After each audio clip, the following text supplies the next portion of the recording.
Morocco থেকে স্পেনের উত্তর আফ্রিকান ছিটমহলে সিউটায় নতুন করে অভিবাসীদের ঢল নেমেছে।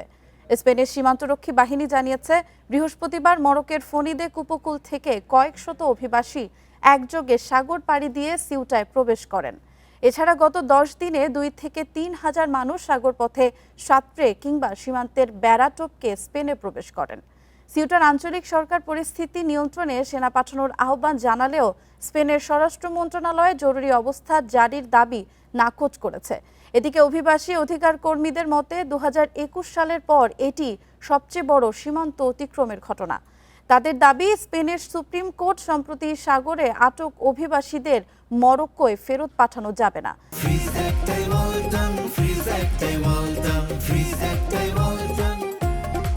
এমন রায় দেওয়ার পর থেকেই এ প্রবণতা বেড়েছে।